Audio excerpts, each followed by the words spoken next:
कहानी की शुरुआत मैड्रिड शहर से होती है, जहाँ छोटी होना को उसके भाई के साथ हंसी मजाक करते हुए दिखाया जाता है। उनके पिता दूर खड़े उन खूबसूरत पलों की तस्वीरें ले रहे होते हैं। तभी उनकी माँ वहाँ आती है और सभी को अभिषेक समारोह के लिए जल्दी करने को कहती है। चर्च में मास के दौरान कुछ लोग एक पुराने हिस्से की खुदाई कर रहे होते हैं। खुदाई करते करते उन्हें एक रहस्यमयी पुराना बक्सा मिलता है। जैसे ही वे उसे खोलते हैं, अंदर लकड़ी पर उकेरी गई एक डरावनी राक्षसी आकृति दिखाई देती है, जिसे देखकर सब घबरा जाते हैं। उस घटना के बाद चर्च में मौजूद बच्चे और कुछ किशोर अजीब अजीब चीजें महसूस करने लगते हैं। सभी को किसी न किसी तरह बुरी शक्तियों का एहसास होने लगता है। उन्हें डरावने साए और भयानक दृश्य दिखाई देने लगते हैं, लेकिन कोई समझ नहीं पाता कि आखिर यह सब क्यों हो रहा है। धीरे धीरे वह अंधेरी ताकत उन सभी पर अपना असर बढ़ाने लगती है। एक दिन चर्च में पार्टी चल रही होती है। कुछ लड़कियां अपनी एक क्लासमेट के साथ मजाक करने का प्लान बनाती। वे उससे कहती हैं कि उसकी ड्रेस पर टैग लगा हुआ है। ये सुनकर लड़की बाथरूम में चली जाती है और कैंची से टैग काटने की कोशिश करने लगती है। तभी अचानक उसका व्यवहार बदलने लगता है। वह अजीब हरकतें करने लगती है और अचानक कैंची अपनी जीभ पर रखकर उसे काट देती है। यह भयानक नजारा होना और उसका भाई अपनी आंखों से देख लेते हैं। कुछ ही पलों बाद वह लड़की दोबारा हॉल में लौटती है। उसका डरावना बर्ताव देखकर वहां मौजूद सभी लोग सहम जाते हैं। अचानक वह भागकर खिड़की से बाहर कूद जाती है और नीचे गिरते समय एक आदमी को भी अपने साथ ले जाती है। ये दर्दनाक हादसा छोटी होना के दिल और दिमाग पर गहरा असर छोड़ देता है। कई साल बीत जाते हैं। उसी चर्च में कुछ पुलिस अधिकारी पहुंचते हैं जहां यह सब शुरू हुआ था। वे फादर सिरो से बात करने आते हैं, लेकिन सिरो उनसे उसी समय बात करने से मना कर देते हैं और अगले दिन आने को कहते हैं। मगर अधिकारी जिद करते हैं और बताते हैं कि उनके पास सेक्रेस्ट्री में जाने का वारंट है। मजबूर होकर सिरो उन्हें अंदर ले जाने के लिए तैयार हो जाता है। नीचे जाने से पहले वह एक चाकू अपने पास रख लेता है, मानो उसे पहले से किसी अनहोनी का अंदेशा हो। अंदर का माहौल बेहद डरावना होता है। तभी एक महिला अधिकारी मेन सर्किट ब्रेकर ढूंढने लगती है। बिजली की इंस्टॉलेशन को छूते समय उसे अचानक बर्फ जैसी ठंड महसूस होती है, क्योंकि कोई अदृश्य भूतिया हाथ उसे छूता है। वह घबरा कर अपने साथियों से संपर्क करती है। इसी बीच सिरो लगातार डरा हुआ दिखाई देता है। तभी अचानक पीछे से एक भयानक चीख सुनाई देती है। जब सभी मुड़कर देखते हैं तो उनके सामने एक शैतानी जीव खड़ा होता है, जो उन पर बेरहमी से हमला कर देता है। कुछ ही सेकंड में अधिकारी मारे जाते हैं। महिला भागने की कोशिश करती है, लेकिन दरवाजे अपने आप बंद हो जाते हैं। वह राक्षसी जीव उसके पास पहुंचकर उसे भी मार डालता है। दूसरी ओर सिरो खुद अपनी जान ले लेता है। उसी समय फादर एंजेल मदद की तलाश में एक कॉन्वेंट पहुंचते हैं। वहां उनकी मुलाकात मदर सुपीरियर से होती है। वह उन्हें बताती हैं कि होना इस समय व्यस्त है। एंजेल कहते हैं कि मामला बहुत जरूरी है और उन्हें उससे तुरंत बात करनी होगी। मदर सुपीरियर उन्हें रात वहीं रुकने की अनुमति दे देती है, ताकि सुबह उनकी मुलाकात होना से हो सके। रात में एक नौसिखिया लड़की मारा एंजेल को उसके कमरे तक छोड़ने जाती। वह उसे चेतावनी देती है कि रात में अगर कोई अजीब आवाजें सुनाई दें तो डरना मत, क्योंकि वह इस कॉन्वेंट में अकेला नहीं होगा। एंजेल हैरान होकर उससे पूछने ही वाला होता है कि तभी अचानक एक जोरदार चीख सुनाई देती है। मारा मुस्कुराकर कहती है कि यह सिर्फ मिगुएल है और वहां से चली जाती है। बाद में एंजेल अपने कमरे में लेटा होता है। तभी उसे महसूस होता है कि कोई उसे घूर रहा है। डरकर वह तुरंत लाइट ऑन करता है और पूरे कमरे को ध्यान से देखता है, लेकिन उसे कुछ दिखाई नहीं देता। कुछ देर बाद वह थक कर सो जाता है। अगली सुबह एंजेल आखिरकार होना से मिलता है, जो अब एक मशहूर मूर्ति रिस्टोरर बन चुकी है। एंजेल अपना परिचय देते हुए बताता है कि वह मैड्रिड से उसके लिए एक खास काम लेकर आया है, लेकिन होना गुस्से में उसे रोक देती है और कहती है कि वह पहले से जानती है कि वह कौन है। वह उसे इंतजार करने को कहती है, क्योंकि वह अपने काम में व्यस्त। जब एंजेल रोको का नाम लेता है तो होना तुरंत उसकी तरफ ध्यान देती है। फिर वह बताता है कि मामला सेंट शिमोन चर्च से जुड़ा हुआ है। ये सुनते ही होना का चेहरा गंभीर हो जाता है। वह पूछती है कि एंजेल उस चर्च के बारे में कितना जानता है। एंजेल जवाब देता है कि यह शहर के सबसे पुराने चर्चों में से एक है। होना बताती है कि उस चर्च से जुड़ी कई डरावनी कहानियां मशहूर हैं। वह साफ कहती है कि उसे भावनाओं नहीं बल्कि तथ्य और तर्क चाहिए, क्योंकि वह रैशनलिस्ट आर्किटेक्चर की विशेषज्ञ है और उस चर्च की बनावट उससे बिल्कुल अलग है। शुरुआत में वो मदद करने से साफ इनकार कर देती है, लेकिन जब एंजेल उसे बताता है कि वहाँ पुजारी समेत 4 लोगों की मौत हो चुकी है, तो सिरो का नाम सुनते ही वह चौंक जाती। आखिरकार वह इस मिशन में मदद करने के लिए तैयार हो जाती है। जब होना अपना सामान पैक कर रही होती है, तब मारा भी उनके साथ चलने की जिद करती है। वह कहती है कि शायद वह किसी काम आ सके, लेकिन होना पहले मना कर देती है और कहती है कि उसे नहीं पता उस चर्च में आखिर क्या छिपा हुआ है। काफी मनाने के बाद वह मान जाती है और मारा को साथ ले जाने के लिए तैयार हो जाती। रास्ते में पादरी एंजेल उससे पूछता है कि उसे उस चर्च से इतनी परेशानी क्यों है। तब होना बताती है कि उसकी शादी भी उसी चर्च में हुई थी। ये सुनकर एंजेल हैरान रह जाता है। बाद में वे सब रोको से मिलते हैं, जो जुआना से पूछता है कि क्या उसे पता है उसे क्यों बुलाया गया है। जुआना मना कर देती है और वजह पूछती है। तब रोको बताता है कि 1 हफ्ते पहले इलेक्ट्रिक कंपनी के काम के दौरान सेंट सिमियोन की क्रिप्ट खोली गई थी और अब उन्हें साबित करना है कि वहाँ बिना अनुमति कोई प्रवेश नहीं कर सकता। जुआना पूछती है कि उसने उसे ही क्यों चुना, तो रोको कहता है कि वही एक ऐसी इंसान है जो इस चर्च की सच्चाई समझ सकती है। वह कहता है कि जुआना इस मिशन को लीड करने के लिए सबसे सही है। फिर वह उसे सेंट सिमियोन स्टाइलाइट्स की सील ढूंढने को कहता है, क्योंकि फादर सायरो को पूरा यकीन था कि वह सील वहीं मौजूद है। रोको कहता है कि अगर सील मिलने का सबूत मिल गया तो वह एडमिनिस्ट्रेटिव प्रक्रिया शुरू करवा देगा, वरना सिटी हॉल वहाँ निर्माण शुरू कर देगा और चर्च हमेशा के लिए उनके हाथ से निकल जाएगा। इसके बाद रोको उन्हें एक मॉडल दिखाता है जिसे सायरो ने गुप्त रूप से बनाया था। वह बताता है कि सायरो मानता था कि सेंट सिमियोन चर्च अंडरवर्ल्ड का एक गेटवे है और असल में यह चर्च ऊपर से जितना दिखता है उससे कई गुना ज्यादा नीचे फैला हुआ है। फिर वह फादर सायरो का छोड़ा हुआ एक खत जुआना को देता है। इसके बाद रोको उनसे फादर कुआना को बुलाने को कहता है। कुआना जुआना को देखकर खुश हो जाता है और उसे गले लगाकर कहता है कि उसे इस मामले में शामिल करने का अफसोस है, लेकिन यह जरूरी। लाइब्रेरी में जुआना और मारा सेंट सिमियोन स्टाइलाइट्स चर्च के इतिहास पर रिसर्च शुरू करते हैं। वे पुराने दस्तावेजों और धार्मिक रिकॉर्ड्स को ध्यान से पढ़ते हैं ताकि सील और चर्च के नीचे छिपे रहस्य को समझ सकें। इसी दौरान जुआना की मुलाकात उसकी पुरानी स्कूल फ्रेंड एस्थर से होती है, जो वहीं काम करती है। एस्थर उनकी मदद करने लगती है और जरूरी आर्काइव्स देती है। थोड़ी देर बाद मारा मैड्रिड बमबारी के नक्शे मांगती है और एस्थर उन्हें लेने चली जाती है। जब मारा दोबारा पढ़ाई शुरू करती है तो अचानक सफेद कपड़ों में एक नन को देखकर डर जाती है। अगले दिन जुआना और एनहिल एक एंटीक शॉप जाते हैं, जहाँ से वे एक खास कैमरा लेते हैं जो ऐसी चीजें कैद कर सकता है जिन्हें सामान्य आंखें नहीं देख सकती। इसके बाद वे बाकी लोगों से मिलकर जांच आगे बढ़ाते हैं। मारा पता लगाती है कि सेंट सिमियोन चर्च का इलाका कई पुराने कब्रिस्तानों से घिरा है, जिनका संबंध बच्चों की डरावनी मौतों से जुड़ा हुआ। फाइलों के बीच उसे एक पुरानी फोटो मिलती है जिसे देखकर कुआना पहचान जाता है। वह बताता है कि उसमें उसके पुराने दोस्त हैं, जिनमें फादर सायरो भी शामिल था, और यह तस्वीर उसी दिन की है जब उन्होंने क्रिप्ट में वह लकड़ी की मूर्ति खोजी थी। फोटो को गौर से देखकर उसे एहसास होता है कि अब उन सब में सिर्फ वही जिंदा बचा है और वह दुखी हो जाता है। तभी एक अजीब आदमी एक डिब्बा लेकर रेस्टोरेंट में आता है और कहता है कि उन सब पर नजर रखी जा रही है और जिन्हें वे खोज रहे हैं वे पहले से जान चुके हैं कि ये लोग यहाँ हैं। अचानक वह जुआना के ऊपर किसी दुष्ट साया को देखकर बुरी तरह डर जाता है और भाग जाता है। कुछ देर बाद बाहर तेज आवाज आती है और पता चलता है कि वह आदमी गाड़ी से कुचल गया। इस बीच कुआना उस डिब्बे को खोलता है और सब हैरान रह जाते हैं, क्योंकि उसके अंदर एक अजीब प्राणी होता है जो किसी बच्चे जैसा दिखता है। बाद में जुआना देखती है कि मारा चुप और उदास बैठी है। वह उससे पूछती है कि क्या उसे यहाँ आने का पछतावा है। मारा मना करती है और फिर जुआना के पति के बारे में पूछती है। तब जुआना बताती है कि उसके पति सोलो ने खुद अपनी जान ले ली थी। वह बताती है कि सोलो पर एक दानव का कब्जा हो गया था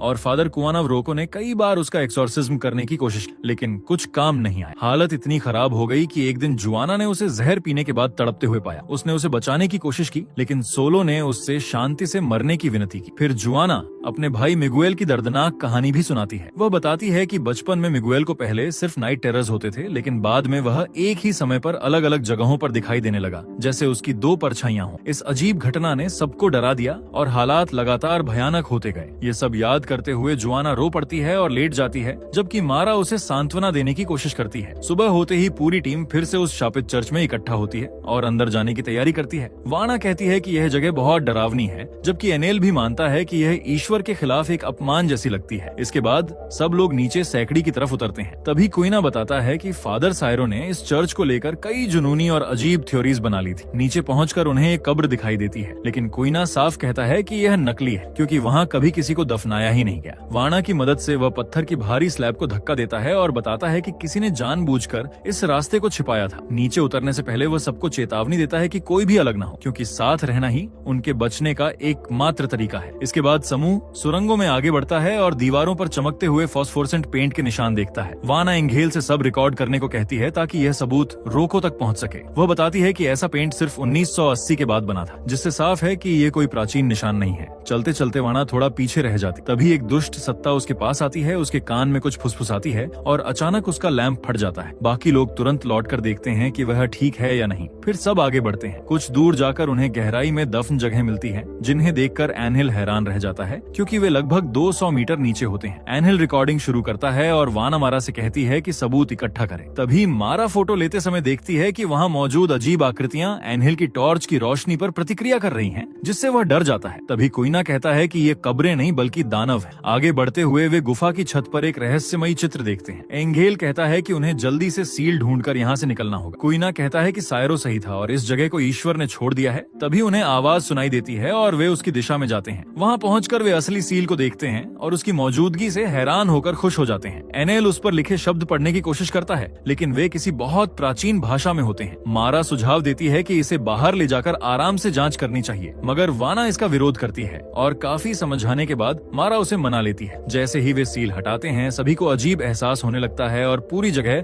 जोर जोर से हिलने लगती है। एनहिल चिल्लाता है कि उन्होंने बुराई को आजाद कर दिया है और सब घबराकर भागने लगते हैं। बाद में वे रोको से मिलते हैं, जो खोज से बहुत खुश होता है और कहता है कि सायरो सच कह रहा था। वाना तुरंत मांग करती है कि चर्च को हमेशा के लिए बंद कर दिया जाए क्योंकि वह शापित है। क्वीना भी उसका समर्थन करता है, लेकिन तभी रोको अपने असली इरादे सामने लाता है। वह कहता है कि क्वीना का मिशन खत्म हो चुका है और उसे सेंट सिमेओन चर्च से हटा दिया जाएगा। वाना पूछती है कि अब क्या होगा, लेकिन रोको सबको बाहर जाने का आदेश देता है क्योंकि वह अपने भतीजे से अकेले में बात करना चाहता है। निराश होकर क्वीना वहाँ से निकलते हुए ईश्वर से रोको की आत्मा पर दया करने की प्रार्थना करता है। रोको कहता है कि दुनिया भ्रम से भरी हुई है और लोग बिना समझे दुख झेल रहे हैं। उसका दावा है कि चर्च के नीचे जो कुछ छिपा है वह लोगों को जगाएगा और उन्हें दोबारा ईश्वर पर विश्वास करना सिखाएगा। एनहिल जवाब देता है कि वहाँ कोई चमत्कार नहीं है, लेकिन रोको कहता है कि अगर लोगों को विश्वास करने के लिए देखने की जरूरत है तो वह उन्हें दिखाएगा, चाहे इसके लिए बलिदान ही क्यों न देना पड़े। एनहिल इसका विरोध करता है और कहता है कि इससे लोग मर जाएंगे। रोको फिर उससे वाना के साथ उसके रिश्ते के बारे में सवाल करता है, लेकिन एंगेल चुप रहता है। रोको बताता है कि वह गंभीर रूप से बीमार है और उसके पास ज्यादा समय नहीं बचा, इसलिए अब उसे परिणामों की परवाह नहीं। एंजेल उसे याद दिलाता है कि वह कभी सबके लिए मिसाल था और चेतावनी देता है कि वह ईश्वर की सेवा के भ्रम में एक बड़ी त्रासदी को जन्म देने वाला है। बाद में एंजेल ननों को कॉन्वेंट छोड़ता है और वाना से बात करने की कोशिश करता है। वह कहता है कि उसे अफसोस है और उसे अंदाजा नहीं था कि ऐसा होगा, लेकिन वाना कहती है कि उसने उस पर भरोसा किया था और वहाँ से चली जाती है। मारा और वाना कॉन्वेंट लौटकर अपनी दिनचर्या में वापस जाने की कोशिश करती है, मगर वाना जो कुछ हुआ उसे भूल नहीं पाती। दूसरी ओर रोको अपने ऑफिस में चाय पी रहा होता है। अचानक कप उसके हाथ से गिर जाता है। जब वह उसे उठाने के लिए झुकता है तो सामने मिगुएल खड़ा दिखाई देता है। मिगुएल कहता है कि यह तो बस शुरुआत है और बहुत जल्द ही रोको व्हील चेयर पर होगा और फिर बोल भी नहीं पाएगा। रोको इसे भ्रम समझता है, लेकिन मिगुएल उसे छूकर सच जानने को कहता है। रोको पूछता है कि अगर उसने उसे कॉन्वेंट भेजा था तो वह यहाँ कैसे है। मिगुएल जवाब देता है कि वह एक ही समय पर दो जगह मौजूद है। तभी फोन बजता है। रोको मदर सुपीरियर का कॉल उठाता है। वह कहता है कि मिगुएल तो उसके सामने खड़ा है, लेकिन मदर सुपीरियर घबराकर बताती है कि मिगुएल अभी उसके सामने हवा में तैर रहा है। रोको बार बार कहता है कि उसका विश्वास बहुत मजबूत है, लेकिन तभी मिगुएल उसका सामना करते हुए कहता है कि अगर उसका विश्वास सच में इतना मजबूत होता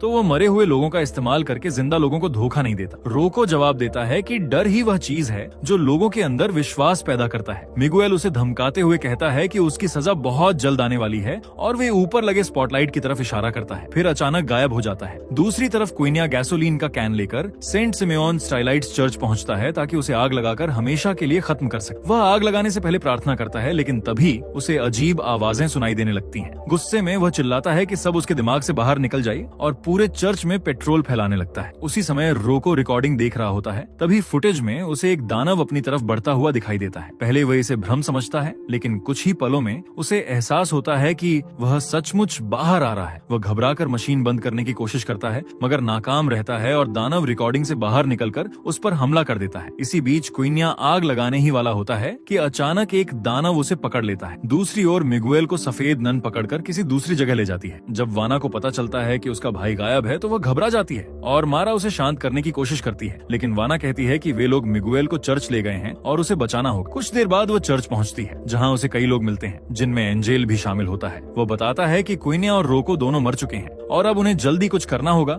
वरना वे दानव सबको खत्म कर देंगे। वाना चर्च के अंदर जाने की बात करती है, लेकिन मारा कहती है कि पुलिस उन्हें अंदर नहीं जाने देगी। तब एंजल अपने फोन में एक तस्वीर दिखाता है और बताता है कि फादर सायरो ने पहले एक सीवर का रास्ता खोजा था जिससे अंदर पहुंचा जा सकता है। इसके बाद वे लाइब्रेरी जाते हैं, जहां वाना एस्थर से उसकी मदद मांगती है और चर्च के नीचे के सीवर मैप्स मांगती है। एस्थर उनकी मदद करने को तैयार हो जाती है और फाइल निकालकर बताती है कि यही सबसे सही नक्शा है। वह यह भी चेतावनी देती है कि उस रास्ते को एक बम मिलने के बाद बंद कर दिया गया था। इसके बाद समूह उस गुप्त रास्ते तक पहुंचता है और सुरंगों में उतर जाता है। रास्ते में मारा अचानक सबको रोक देती है क्योंकि उसे आगे बम दिखाई देता है। ध्यान से जांचने पर पता चलता है कि वह सक्रिय नहीं है, इसलिए वे आगे बढ़ते हैं। थोड़ी देर बाद उन्हें दानवों की मान तक जाने वाला रास्ता मिल जाता है। वाना अकेले नीचे उतरने का फैसला करती है। जब एंजल उसकी रस्सी ठीक कर रहा होता है तो दोनों एक दूसरे के बेहद करीब आ जाते हैं और लगभग किस करने वाले होते हैं, लेकिन तभी नीचे से अजीब आवाजें आने लगती हैं। एंजेल की मदद से वाना नीचे उतर करती है और वहाँ पहुँचते ही चारों तरफ से फुसफुसाहटें सुनने लगती हैं। लेकिन अचानक कई दानव उस पर हमला कर देते हैं और उसे पकड़ने की कोशिश करते हैं,